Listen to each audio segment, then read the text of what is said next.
think that we lost Prabhu.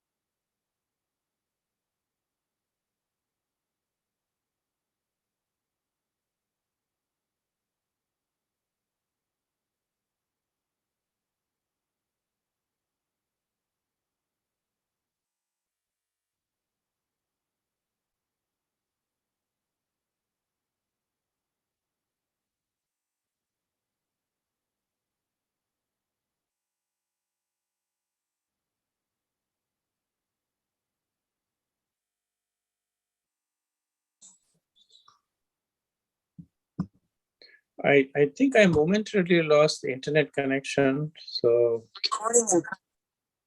I was frozen, and I dialed back again. I hope you can hear me now. Yes, Prabhu. Yep. Okay. So resuming our discussion from Canto 3, Chapter 32, Entanglement and Fruitive Activities.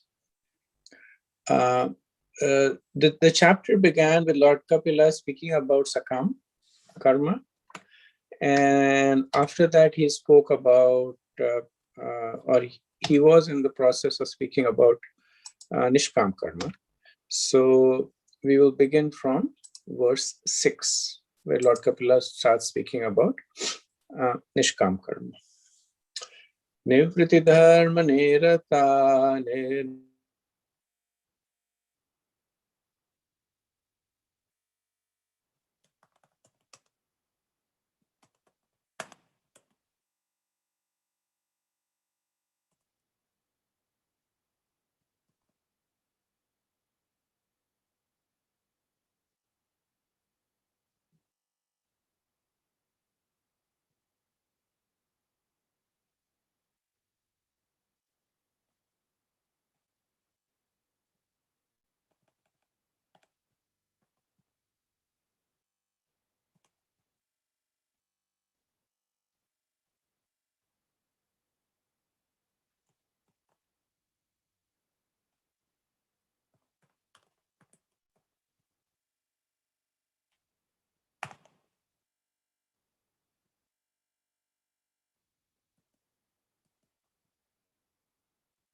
You are muted, Prabhu.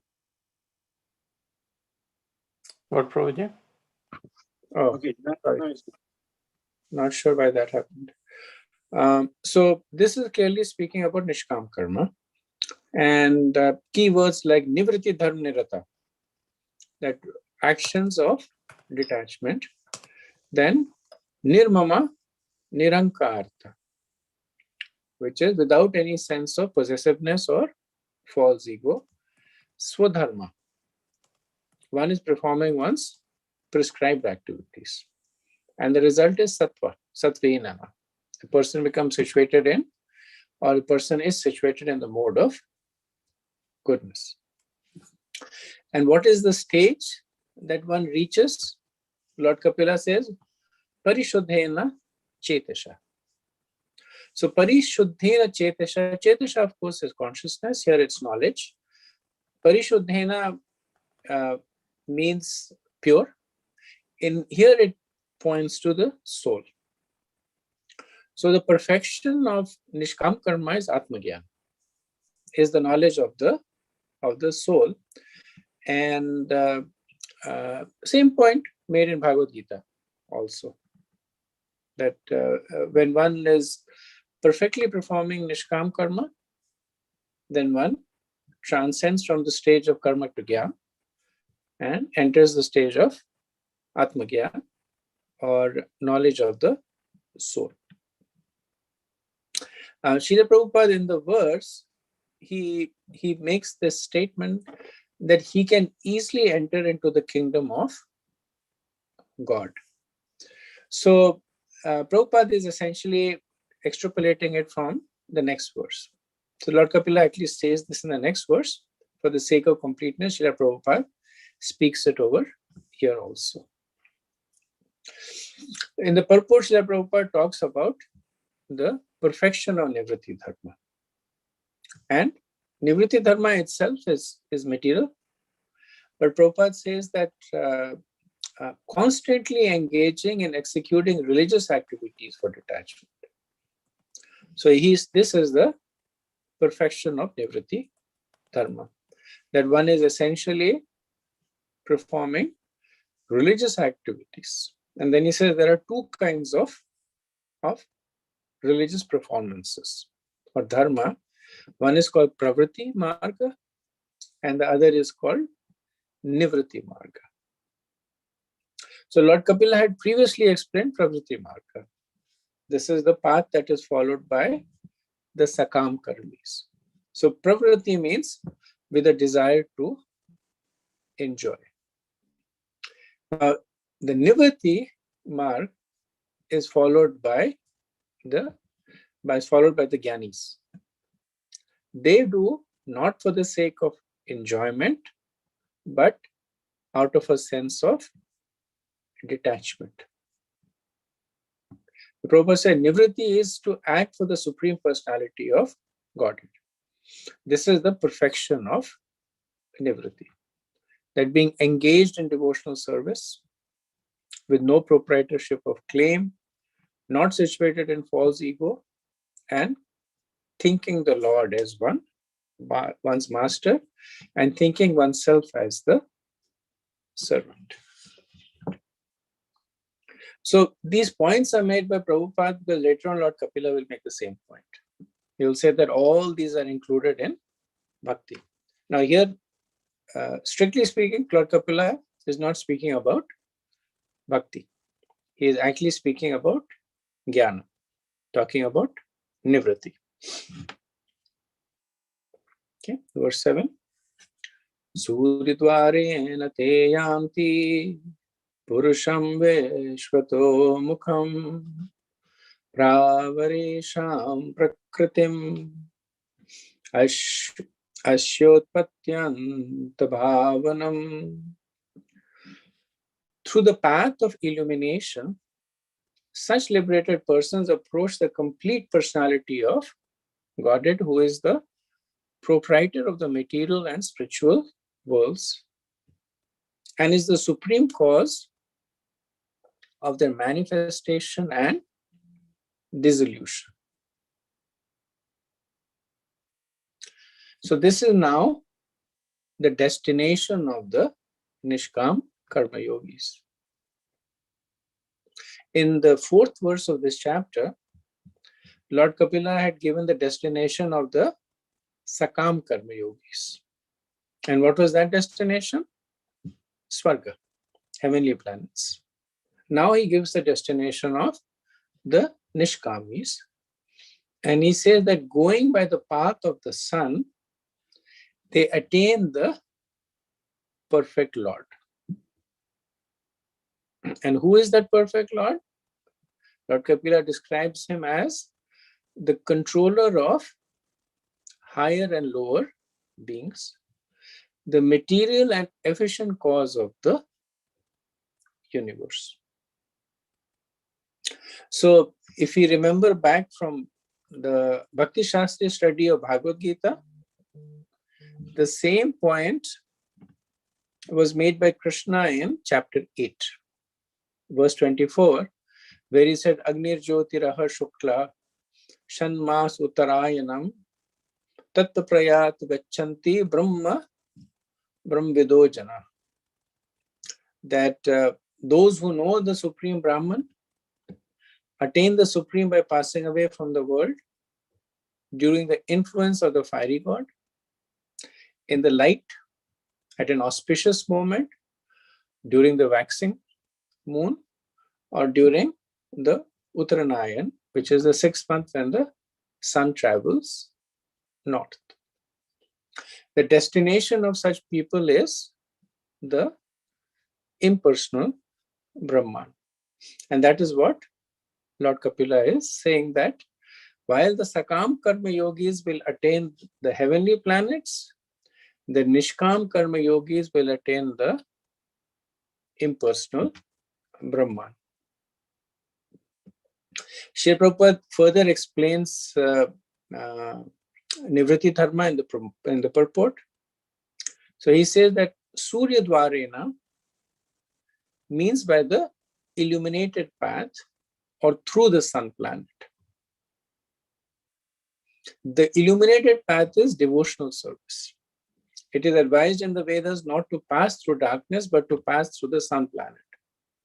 It is also recommended here that by traversing the illuminated path, one can be freed from the contamination of material modes of nature.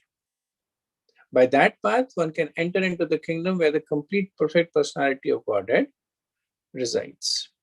The word Purusham Vishvato Mukham means the supreme personality of Godhead who is all perfect. So, one may question that how come the Nishkam Karma marg yield even Brahman realization? Because Nishkam Karma means you do work without attachment. And the understanding is that once these margas are named, they are named based on the predominant mood of the practitioner. But it is not the exclusive mode of the practitioner. So Nishkam Karma has the component of Bhakti. If it did not, then it would not yield any elevation to the practitioner. So the fact that it is even giving Brahman realization means that it has a component of Bhakti, but it is called Nishkam Karma because karma is the predominant component. So this also gives us an understanding of the yoga ladder. Right? In the yoga ladder, we have this various rungs of Sakam and Nishkam and Gyan and Astang and Bhakti. So one should understand that the analogy needs to be understood from the perspective of the way it is presented. The yoga ladder does not mean that it is a ladder to climb. So it's not necessary that a person who is performing Sakam will then move on and perform Nishkam.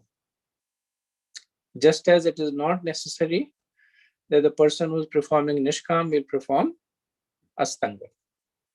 In fact, people who are in the state of Gyan, they have a strong affinity to that stage. Very unlikely that they will leave that stage. Just like the Astangis, they have a strong attraction to yoga. The rang above it is Bhakti, unlikely that they will travel to the rang above. But yet we have this hierarchy of rungs, and the hierarchy is really there to represent the levels of realization. So all the realization that is there in Nishkam Karma is included in the next rung of Astanga Yoga. Just like the Nishkam Karma includes the realization of Sakam Karma, and just like Bhakti includes all the lower realizations of Sakam, Nishkam, Gyan and Astanga.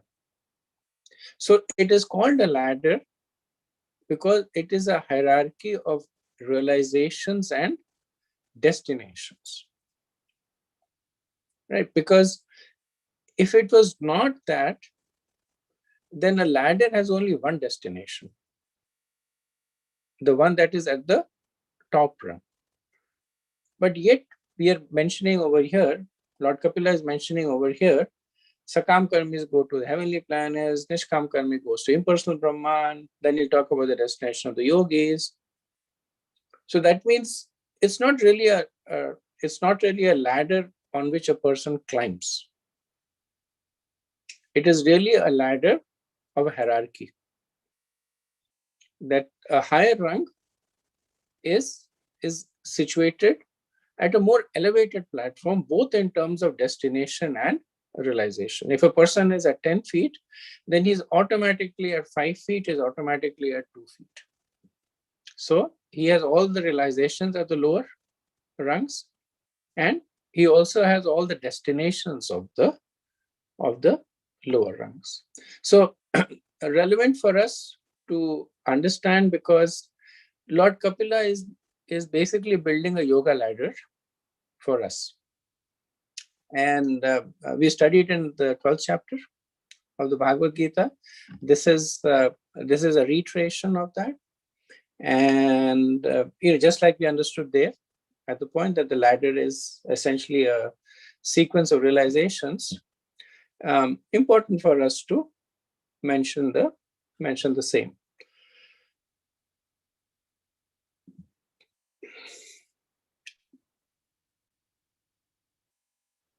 Okay, next verse.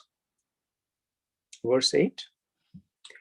Dviprarabdhavasanayah pralaya brahmanastute tavad adhyasate lokam parasya parachintakah.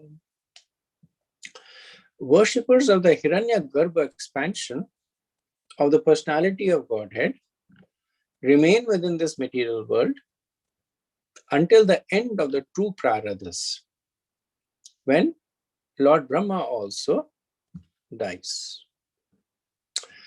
So after having spoken about Sakam Karma and Nishkam Karma, now Lord Kapila is speaking about the worshippers of the impersonal.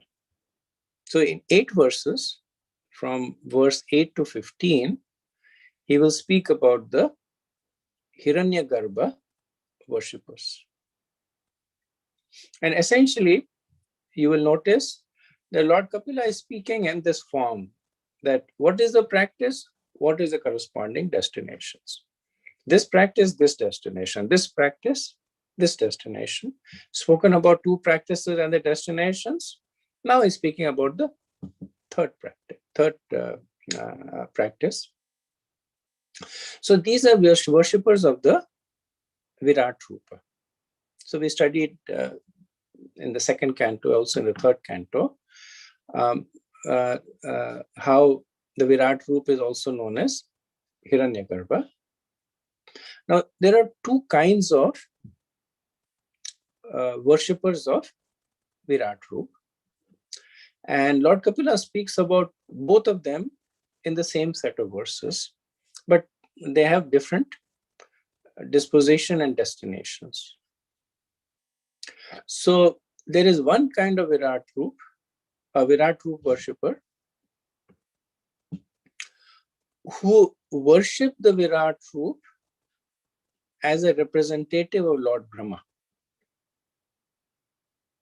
And there is another kind who worship the Virat Rupa as a representative of Lord Vishnu. Both are correct. The difference is that the former, they do not achieve liberation because their understanding is incomplete. So it's not incorrect. It is incomplete because of the lack of proper sambandh gyan. The latter, who are worshipping the Virat Rupa as a representative of Lord Vishnu, eventually attains liberation. And this is explained in the 2nd canto as Krama Mukti. Lord Kapila will also talk about it, that they will go through various stages of liberation to finally attain mukti. So Prabhupada says that the persons who are worshippers of Hiranyagarbha, the plenary portion of Garbhodaksha Vishnu, do not directly approach the Supreme Personality. They remain within this universe on Satyalok or higher planets until the end of the life of Brahma. And with Brahma, they are elevated to the spiritual kingdom. So the spiritual kingdom that Prabhupada refers over here is the Brahmajyoti. So this is Krama Mukti. That their first step to liberation is Brahmaloka. And then after that, they accompany Lord Brahma and they attain the impersonal liberation. So Lord Brahma, we know, he's a guna avatar of Krishna. He's a jiva who is empowered to create. So those who worship Hiranyagarbha by Bhakti Mishra Jnana, they gradually attain liberation along with Brahma. So in the purport of 11th canto, 3rd chapter, verse 12, it is said, so this is a verse quoted from Kurma Puran, that Brahmanasah tasarve samprate pratishanchare prashyante kratmana pravishanti parampadam. At the time of the final annihilation, all self-realized souls who are in the Brahmalok enter with Brahma into the supreme abode.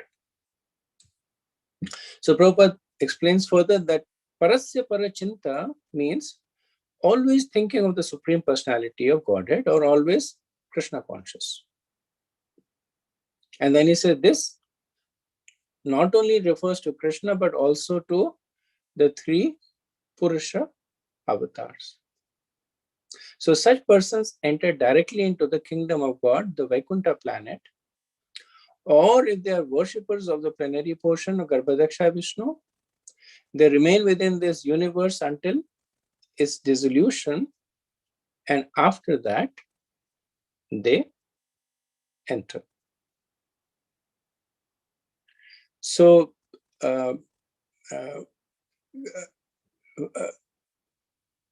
by this understanding, we can deduce that there are varied destinations of the worshippers of Hiranyagarbha.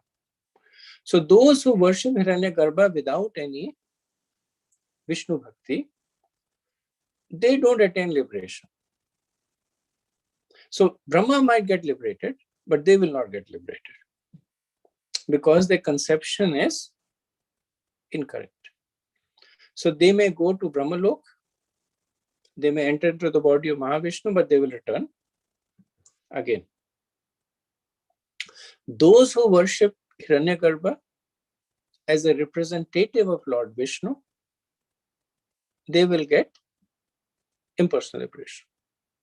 And then Prabhupada says that those who worship Hiranyagarbha in the understanding that it's a representative of Garbhodaksha Vishnu in a personal form, they will after that they will enter into the abode of Garbhodaksha Vishnu. Verse 9.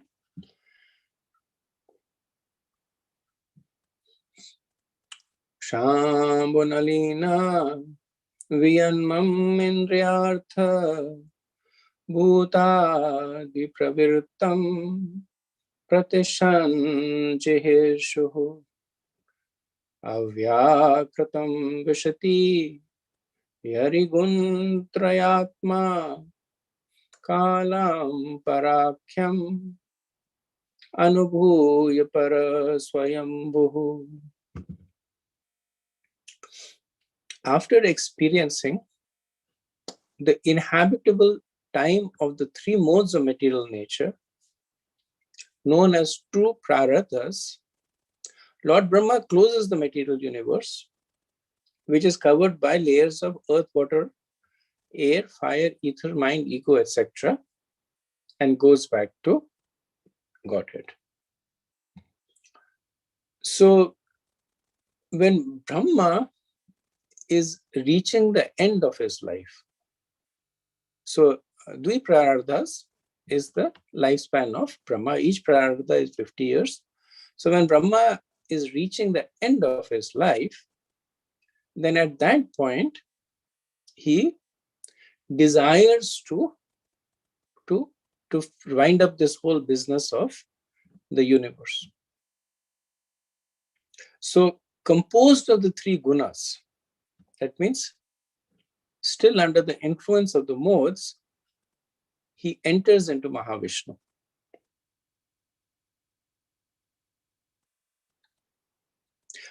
When the dissolution happens, the Dvipraradhas are finished, then if Brahma is properly situated, later on Lord Kapila will speak about a Brahma who is not properly situated, but if Brahma is properly situated, then after giving up his body that is composed of the Panch Mahabhutas, so essentially the universe is his body. So after giving up that body, he enters into the Antaryami of Prakriti. The Antaryami of Prakriti is none other than Mahavishnu. Now, this entry of Brahma into Mahavishnu is not like the entry of the souls into Mahavishnu. Because we know that at the end of Brahma's life, even the conditioned souls, they enter into the body of Mahavishnu. But there is a difference. Those souls, they are dragged into the body of Mahavishnu, not because they desire, but that is their resting place. And when Mahavishnu breathes out, then these souls, they resume their material activities. Lord Brahma has a different situation. That because he is aware of the position of Mahavishnu, so he is liberated in the body of Mahavishnu. Essentially, it means that Lord Brahma then takes up the position of serving Mahavishnu in the spiritual world. So this is the position of a Brahma who is a devotee. Prabhupada said that Avyaktram is significant in this verse. The same meaning is stated in Bhagavad Gita in the word Sanatana. So Vyakrat is subject to change, and Avyakrat is like unchangeable, Sanatana Dharma.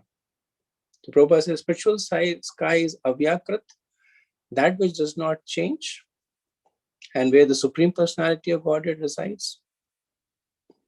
So when after ruling over the material universe under the influence of the time element, Lord Brahma desires to dissolve it and enter into the kingdom of God, others then enter with him. Okay, verse 10. Evam paritya bhagavantam anupravistha ye yogina jitto jitmarun manasa viraga teneva sakam amritam purusham puranam Brahma pradhanam upayanti agatabhimana. The yogis who become detached from the material world by practice of breathing exercises and control of mind reach the planet of Brahma, which is far, far away. After giving up their bodies, they enter into the body of Lord Brahma. And thereafter, when Brahma is liberated, goes to the Supreme Personality of Godhead, who is the Supreme Brahma. Such yogis can also enter into the kingdom of God. So this verse is talking about those who worship the Virat Roop as an extension of Brahma, but who lack Krishna Bhakti. So these do not attain liberation along with Brahma. They enter Brahmalok by virtue of the devotion to Brahma, and they enter the body of Brahma. So Brahma Pradhanam, they enter into the body of Brahma, but they do not remain permanently in the body of Mahavishnu when Brahma goes there. So when the universe is created again, then like the other jivas, they also enter into the universe. So the liberation that they get is temporary, and Lord Kapila gives a reason for it. He says, Agat Abhimana. So Abhimana is pride.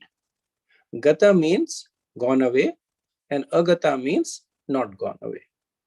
So the reason that they come back again is because their false ego has still not gone away. Prabhupada says because they are not directly devotees of the Lord, they cannot get liberation directly. They have to wait until Brahma is liberated, and only then, along with Brahma, they are also liberated. It is clear that as long as a living entity is a worshipper of a particular demigod, his consciousness is absorbed in thoughts of the demigod, and therefore he cannot attain liberation or entrance into the kingdom of God, nor can he merge into the impersonal effulgence of the Supreme Personality of Godhead. So those who are worshipping the Virat Roop with the conception that it is related to Lord Vishnu, they can merge into the impersonal effulgence. Or if they have an even higher understanding of being able to connect the Virat Roop to Garbhodaksha Vishnu and worship him, they can get entrance into the kingdom of God. But the people that are described here, Prabhupada says, they lack either of this realization. They are essentially demigod worshippers. Lord Brahma is the greatest of the demigod, but essentially he is a empowered jiva.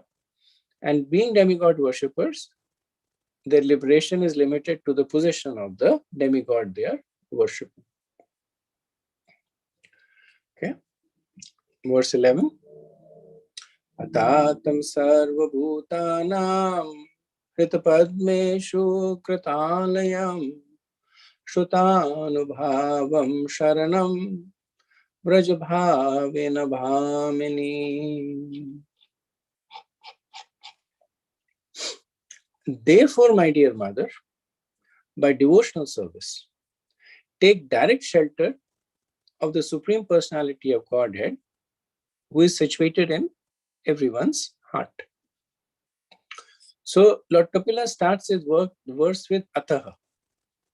Ataha means that what he is going to speak now is the conclusion of what he has been previously speaking. Therefore, it's like you're saying 1 plus 1 is 2, 1 plus 2 is 3, therefore 1 plus 3 is 4, something like that. So it's basically indicating a conclusion based on the statements that he has made. So what is the conclusion? The conclusion is that one must surrender with love to the Lord. And the Lord is described as he who resides in the lotus of the heart, and he who is realized by hearing. So without bhakti, no one can be liberated. So the recommendation is Sharanam Vraja. So he says that surrender to the Lord alone. Sharanam Vraja Bhavena. And Bhavena means with love. Another name for bhakti. So surrender to the Lord with bhakti. Atah, therefore, this is what is recommended.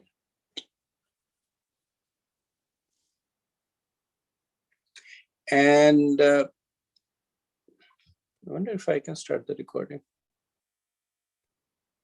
I think he lost connection. Okay. But it's still saying live, no? Said recording stop. Achyuta, are you there? Can you start the recording?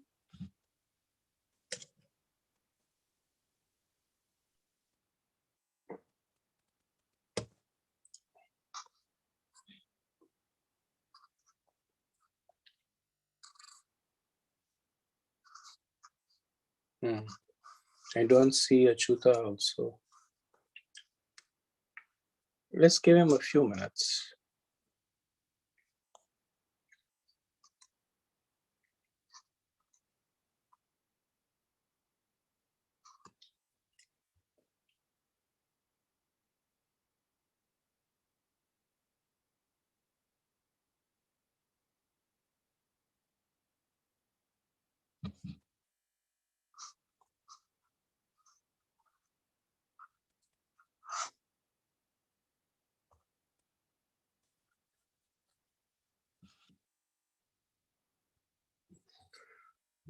So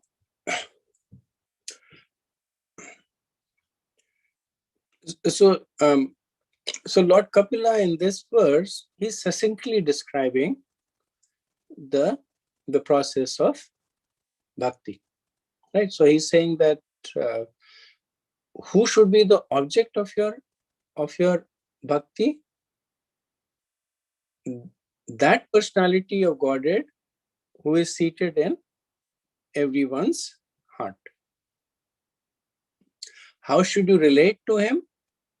Bhavena Sharanam Braja. That you should I'm sorry, what should be your goal? To take shelter of his lotus feet. And what is the process? Shruta Anubhava. By the process of hearing.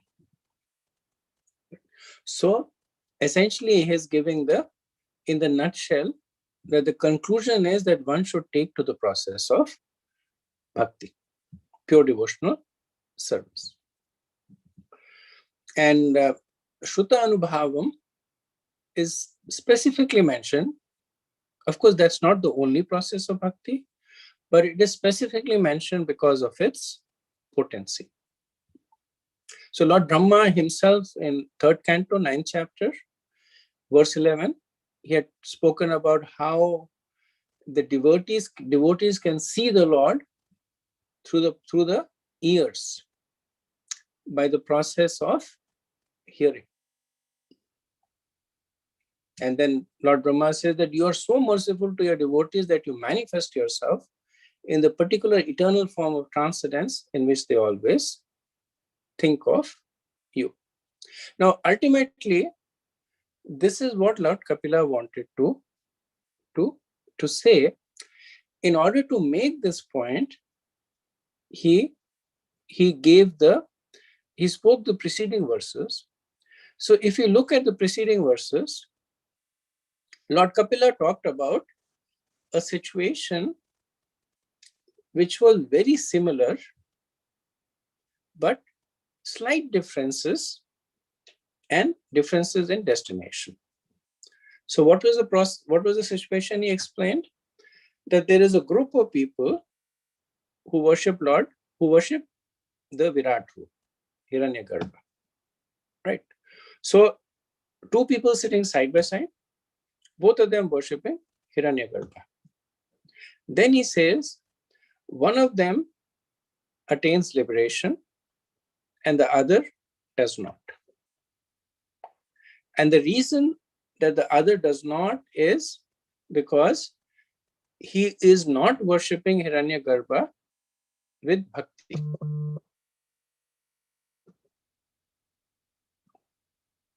So the conclusion is that only through the process of bhakti one attains liberation.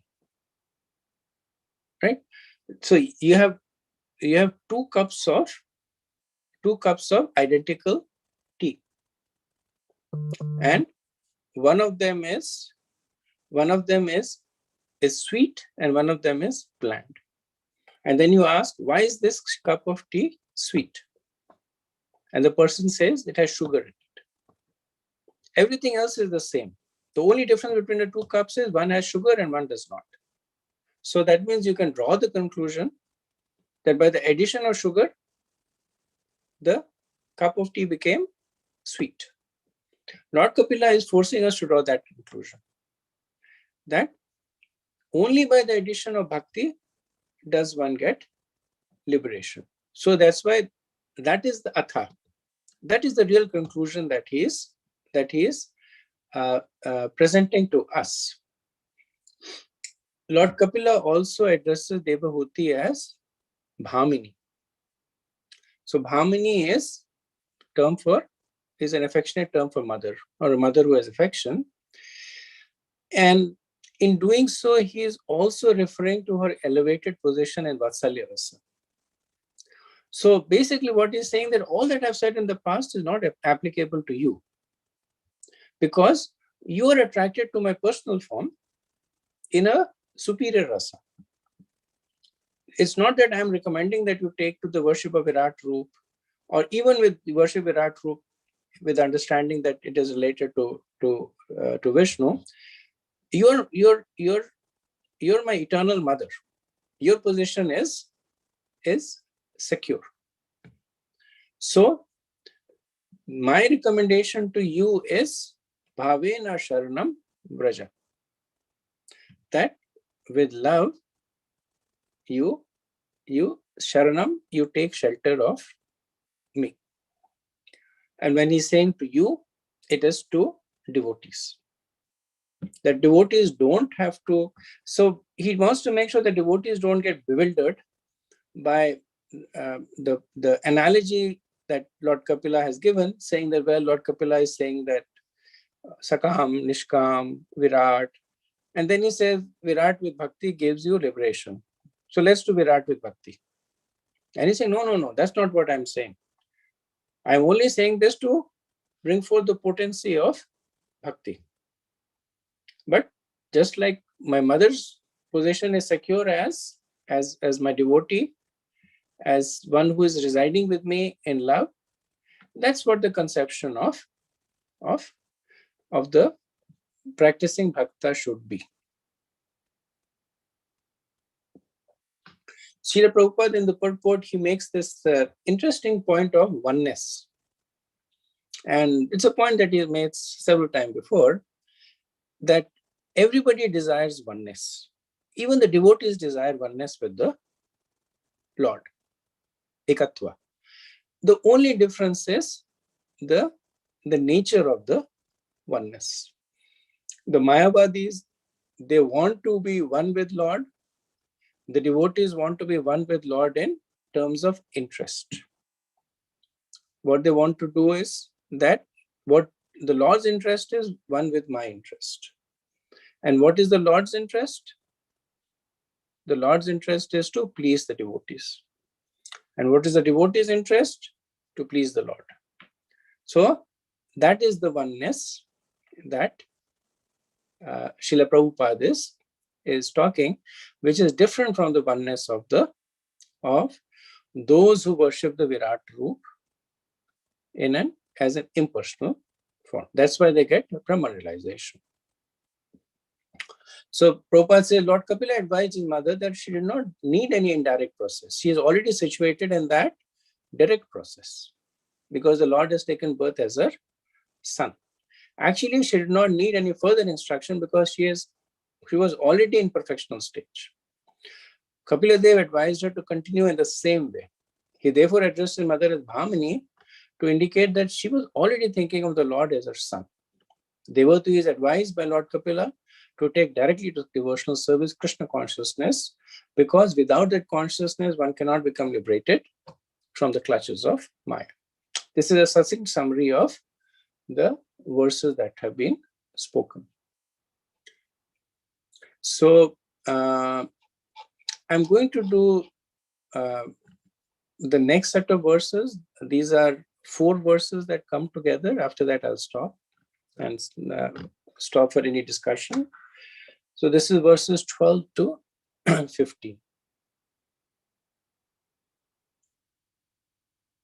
Adyastir charnamyo ved garbha sahashabi Yogeshware Kumaradhya Sader Yoga Pravarkratai Ved Drishtya Bhimanena Nihasangena Pikramana Kartva Sagunam Brahma Purusham Purusharshabam Sasmrati Punaha Kale Kalineshwara Murtina Jate guna vyatikare yatha purvam prajayate aishwaryam parameshathyam cha tipi dharma vinirmitam nishevya punarayanti guna vyatikare sati. My dear mother, someone may worship the Supreme Personality of Godhead with a unique self-interest. But even demigods such as Lord Brahma, great sages such as Sanat Kumar, and the great munis such as Maharishi have to come back to the material world again at the time of creation. When the interaction of the 3 modes of material nature begins, Brahma, who is the creator of this cosmic manifestation and who's full of Vedic knowledge, and the great sages who are the authors of the spiritual path and the yoga system come back under the influence of the time factor. They are liberated by their non-fruitive activities and attain the first incarnation of the Purusha. But at the time of creation, they come back in exactly the same forms and positions they previously had.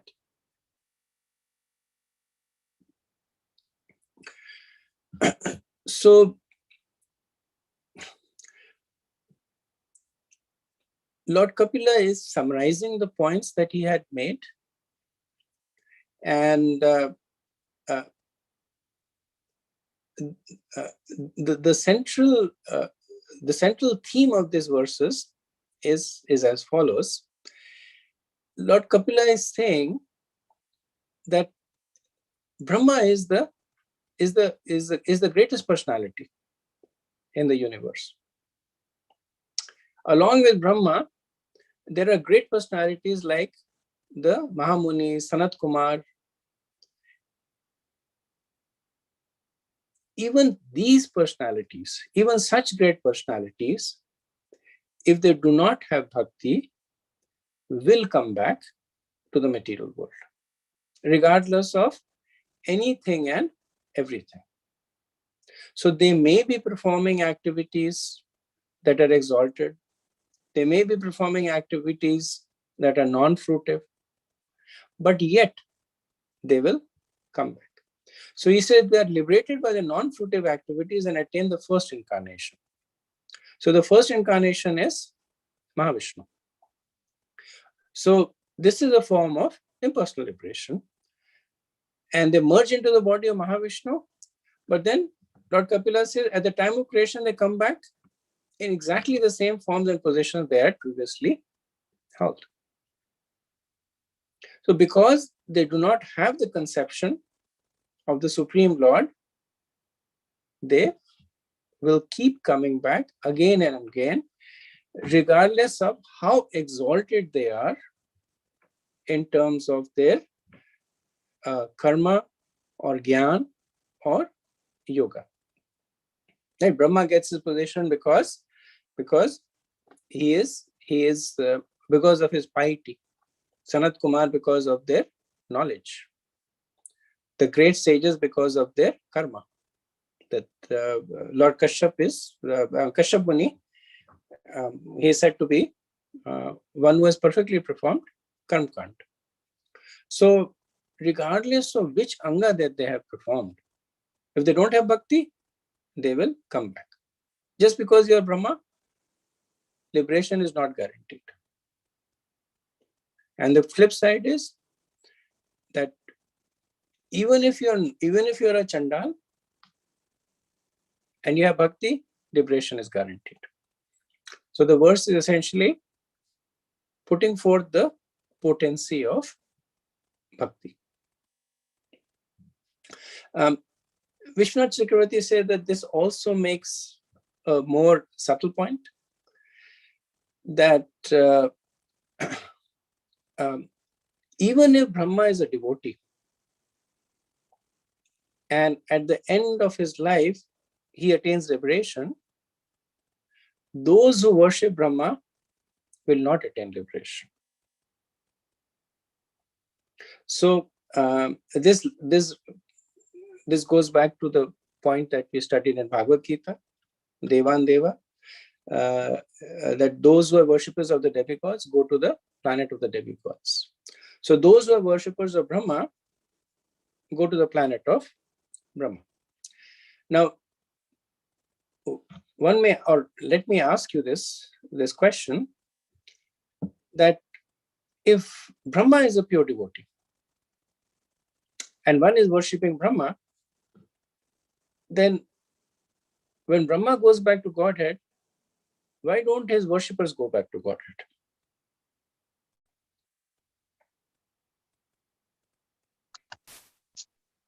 Prabhu, because they are worshipping Brahma as a supreme, not knowing who is the actual supreme. And therefore, it's the demigod worship, not necessarily worshipping a Vaishnava. Like when we worship Srila Prabhupada, we know that he is the servant of the supreme, and we are acknowledging that. And then, so Brahma is not in the same position, or at least worshippers are not in the same mood. I don't know. I'm just guessing. No, you're right. I was looking at something a little bit more, because all our Vaishnav principle says that the path to liberation is being attached to a devotee, right? They make this point over and over again, that the journey back to Godhead is by catching hold of the feet of a devotee. Now here is Brahma, who's a pure devotee, and there is some person who catches hold of Brahma's feet. When it's time to go back to Godhead, Brahma kicks him off and goes alone back to Godhead, right? He says, sorry, you have to stay here. The person says, come on, Brahma, what's going on? All my life I've been worshipping you, and now you've left me here and gone back to Godhead all by yourself. Doesn't sound fair. So philosophically, the point that you're making is absolutely correct. There is something more to it also, and just in the interest of time, I'll bring it forth. That by nature, those who worship demigods, they worship the position of the demigods. They don't worship the person. And that's how all the scriptures are also. So those who worship Indra, they will worship the king of the Devas. They won't worship Purandara. And Purandara is the person who is occupying the position of Indra. They won't worship Purandara. When they chant the mantras, they say Om Indraya Namaha and Indrayastu. So they're all worshipping the position of the person. So they don't have any attraction to the person. So even if Indra or even if Brahma was a pure devotee, they're not worshipping Brahma. They're worshipping the position of Brahma. So worshipping a position will not give you any relationship benefits. You can't have a relationship with a position. You can exploit the relationship with that position. You can't have a loving relationship. Like you can say that I know the president of the US, So I should get this and I should get that, and you might get it. But it's different from having a relationship with the person who is the actual president. So that is the reason that Lord Kapila over here is making this this point. 2 points that he makes. One is that regardless of your elevation in karma, gyan, yoga, or the combination of the three, if you don't have bhakti, you will continue to cycle in the material world. And the second position, which is derived by Vishwanath Chakravarti, is that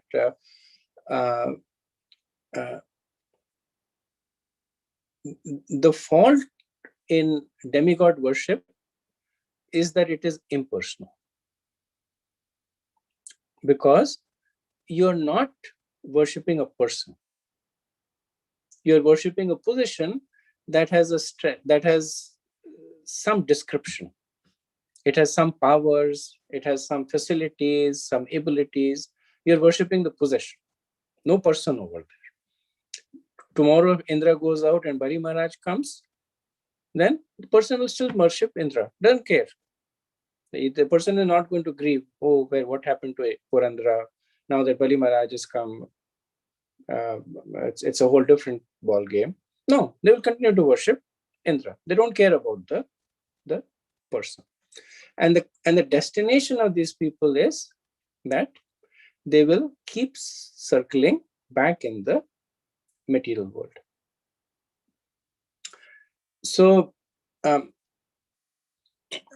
Lord Kapila, so far, he has talked about 5 destinations, 5 activities and destinations. He talked about Vikarma, the destination of which is hellish planets, the lower forms of life, and then finally the human form. He talked about Sakam Karma, destination is Swarga. Talked about Nishkam Karma, destination is Brahman. He talked about the worshippers of the impersonal Virat Roop as an aspect of Lord Vishnu, and they get Krama Mukti. He talked about the worshippers of Virat Roop as an aspect of Brahma, and they essentially get rebirth. And then finally, he talked about Bhakti, and such people enter into the kingdom of God. Okay, so I'll pause over here, see if you have any comments or any discussion.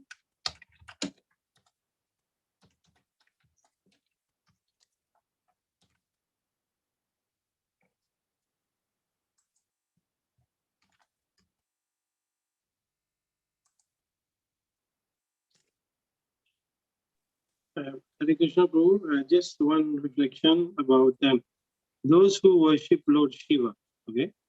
And because Lord Shiva is eternal and he has his own abode, that means they will go to Lord Shiva and reside there with him and reside there eternally. So you're talking about Lord Shiva as Sadashiv? Sadashiv, yeah. Sadashiv, yes, because his planet is spiritual. So those who worship Sadashiv as Ishan, as an expansion of Mahavishnu, they basically enter into Vaikuntha in their spiritual bodies.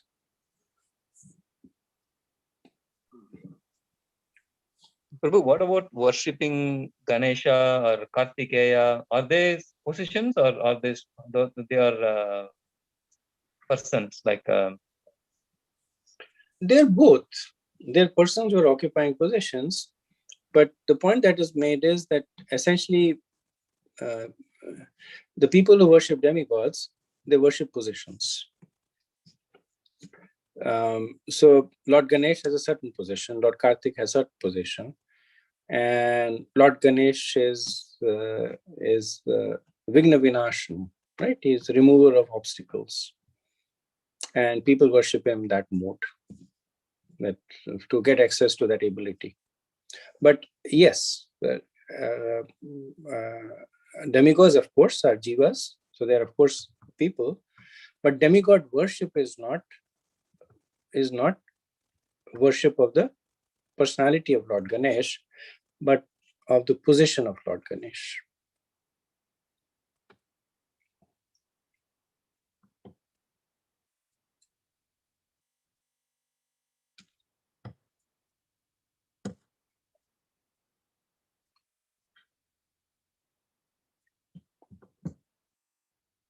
Okay, so if there are no more questions, as I mentioned, I wanted to end a little early today, so we'll end now. Thank you so much.